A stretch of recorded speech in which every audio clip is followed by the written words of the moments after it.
Sur le précieux sang de notre Seigneur Jésus-Christ, le cœur immaculé de Marie. Poursuivons le sermon de Bourdaloue sur la résurrection. Pourquoi Jésus-Christ? Quatrième partie. Pourquoi Jésus-Christ a-t-il paru ressuscité? Ou plutôt, à qui a-t-il paru ressuscité? Ceci mérite votre attention. Il a paru ressuscité, dit saint Augustin, aux uns pour les consoler dans leur tristesse, aux autres pour les ramener de leurs égarements, à ceux-là pour vaincre leur incrédulité, à ceux-ci pour leur reprocher l'endurcissement de leur cœur.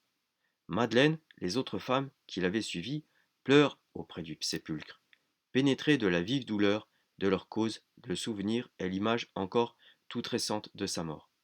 Il apparaît, dit l'évangéliste, pour les remplir d'une sainte joie, et pour faire cesser leurs larmes. Les disciples faibles et lâches l'ont abandonné, et ont pris la fuite, le voyant entre les mains de ses ennemis. Il leur apparaît pour les rassembler, comme des brebis dispersées, et pour les faire rentrer dans le troupeau. Saint Thomas persiste à être incrédule, et à ne vouloir pas se prendre au témoignage de ceux qui l'ont vu.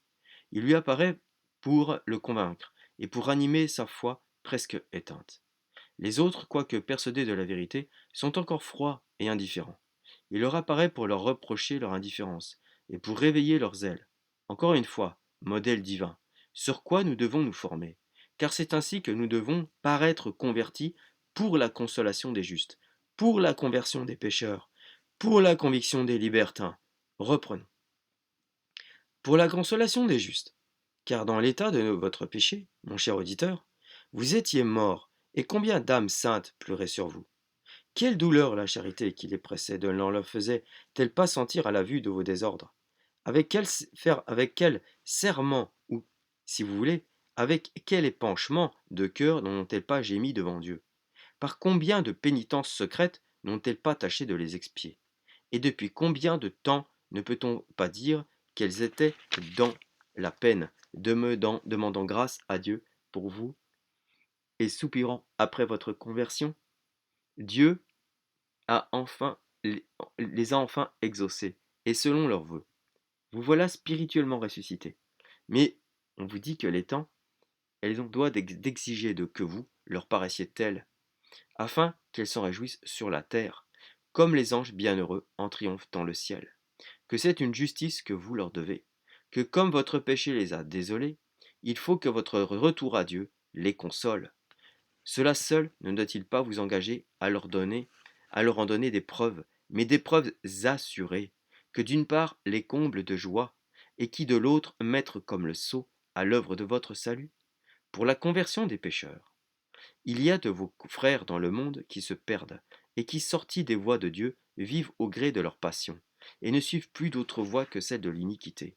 Il est question de les sauver, en les ramenant d'une manière douce, mais efficace au vrai pasteur de leurs âmes, qui est Jésus-Christ, et c'est vous, vous dis-je, pécheurs convertis, qui devez servir à ce dessein. Pourquoi vous? Je le répète, parce qu'après vos égarements, vous avez pour y réussir un don particulier que n'ont pas les justes qui se sont toujours maintenus justes. Aussi, remarque Origène, saint Pierre fut-il singulièrement choisi pour ramener au Fils de Dieu les disciples que la tentation avait dissipés. Et tu aliquando conversus confirma fratres tuos. Et vous, Pierre, lui dit le Sauveur du monde, ayez soin d'affermir vos frères, quand vous serez une fois convertis vous-même. Il ne donne pas cette commission à saint Jean, qui s'était retenu inséparablement attaché à sa personne, ni à Marie qui l'avait accompagné jusqu'à la croix, mais à saint Pierre qui l'avait renoncé. Pourquoi cela? Adorable conduite de la Providence. Parce qu'il fallait, dit Origène, un disciple pécheur pour attirer d'autres pécheurs. Et parce que le plus grand pécheur de tous était le plus propre à les attirer tous. Ah, chrétien, combien de conversions votre exemple seul ne produirait-il pas, si vous vous regardiez, comme saint Pierre, chargé de l'honorable emploi de gagner vos frères à Dieu? Et tu aliquando conversus confirma fratres tuos. Cet exemple, épuré de toute ostentation, est soutenu d'un zèle également humble et prudent. Quel succès merveilleux n'aurait-il pas, et que pourraient faire, en comparaison, tous les prédicateurs de l'Évangile? Quel attrait surtout, ne serait-ce pas pour certains pécheurs découragés et tentés de désespoir, lorsqu'ils se diraient eux-mêmes: Voilà cet homme que nous avons vu dans les mêmes débauches que nous. Le voilà converti et soumis à Dieu. Y aurait-il un charme plus puissant pour les convertir eux-mêmes? Et quand il ne s'agit pour cela que de paraître et ce que vous êtes, ne craignez-vous point, en y manquant, d'encourir la malédiction dont Dieu, par son prophète, vous a menacé? Sanguine motem eius demanutua requiram. Pour la conviction des libertins et des esprits incrédules, l'apôtre saint Thomas, devenu fidèle, eut une grâce spéciale pour répandre le don de la foi. Et s'il n'eût jamais été incrédule, c'est la réflexion de saint Grégoire Pape, sa prédication en eût été moins touchante. Mais la merveille était de voir un homme non seulement croire ce qu'il avait opiniâtrement combattu, mais d'aller publier jusque devant les tribunaux, et de ne pas craindre de mourir pour en confirmer la vérité. Voilà ce qui persuadait le monde. Son incrédulité toute seule, dit saint Chrysostome, nous aurait perdus, sa foi toute seule ne nous aurait pas suffi. Mais son infidélité suivie de sa foi, ou plutôt sa foi précédée de son infidélité, c'est ce qui nous a fait ce que nous sommes. J'en dis de même, chrétiens, en vous appliquant cette pensée. C'est vous à qui je parle. Ne vous étiez jamais égaré. Peut-être le monde aurait-il du respect pour vous. Mais à peine le monde dans le libertinage de créance où il est aujourd'hui plongé, tirerait-il de vous une certaine conviction dont il a particulièrement besoin? Ce qui touche les impies, c'est d'entendre un impie comme eux, surtout un impie sage d'ailleurs, selon le monde, sans autre intérêt que celui de la vérité qu'il a connue, dire je suis persuadé de ne plus résister à la grâce qui me presse, je veux vivre en chrétien, et je m'y engage, car cette déclaration est un argument sensible qui ferme la bouche à l'impiété, dont les âmes les plus libertines ne peuvent se défendre. Enfin, l'obligation de paraître converti, fondée sur notre intérêt propre, car cette prudence charnelle qui nous fait trouver dans tant de prétextes pour ne nous y pas déclarer, n'est qu'un artifice grossier, dont se sert l'ennemi de notre salut pour nous tenir toujours dans ses liens, au moment même que nous flattons d'être rentrés dans la liberté des enfants de Dieu. En effet, on ne veut pas qu'il paraisse à l'extérieur qu'on ait changé de conduite. Pourquoi? Parce qu'on sent bien, que si ce changement venait d'une fois éclaté, on serait obligé de le soutenir, qu'on ne pourrait plus s'en dédire, et que l'honneur même venant au secours du devoir et de la religion, on se serait de la plus difficile vertu, qui est la persévérance, non pas un simple engagement, mais comme une absolue nécessité. Or, en quelque bonne disposition que l'on se trouve, on veut néanmoins se réserver le pouvoir de faire dans la suite ce que l'on voudra. Quoiqu'on renonce actuellement à son péché, on ne veut pas se lier ni s'interdire pour jamais de l'espérance du retour.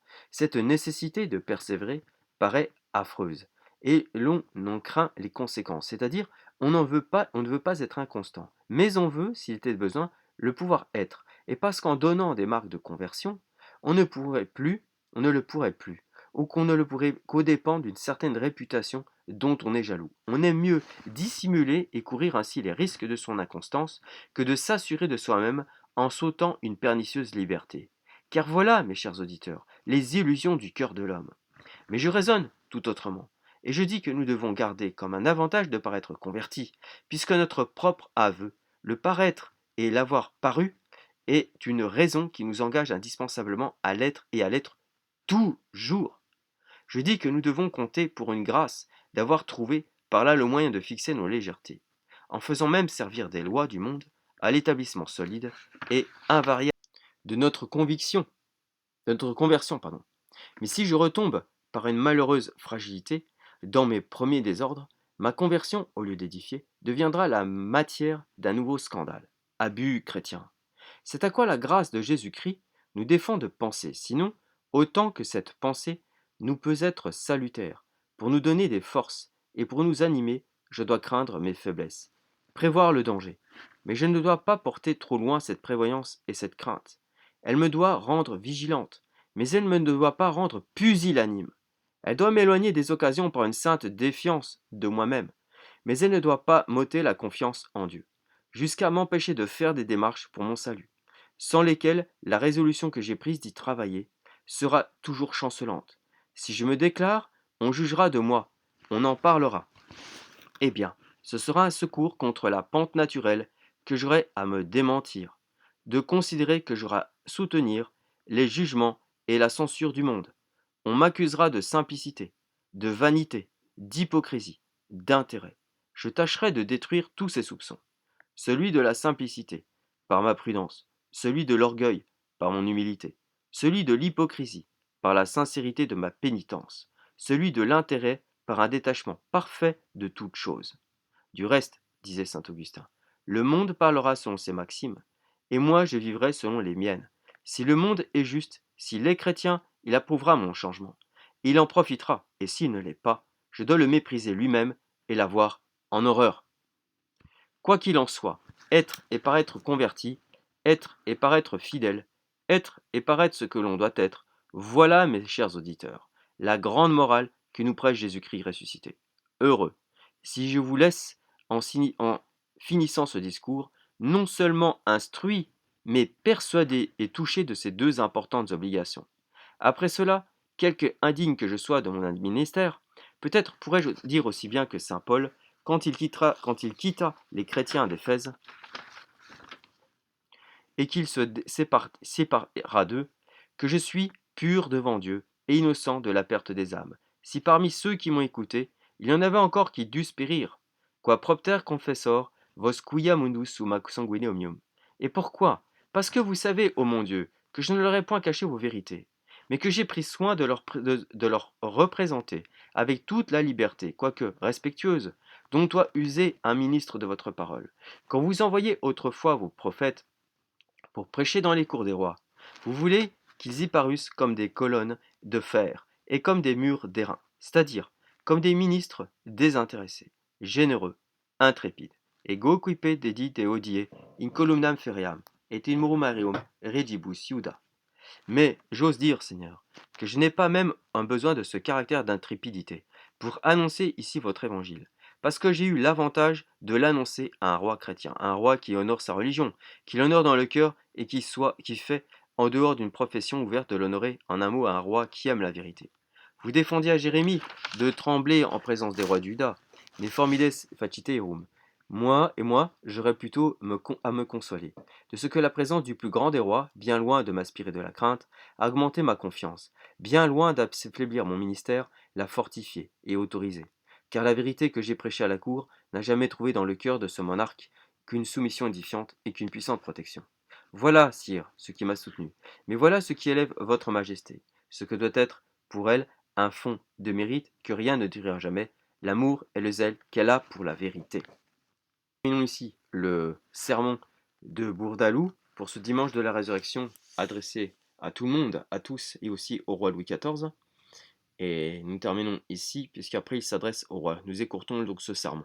Gloria natissimis Deo et intera pax omnibus bone voluntatis. Resurrexit, Alléluia. Sicut dixit, Alléluia.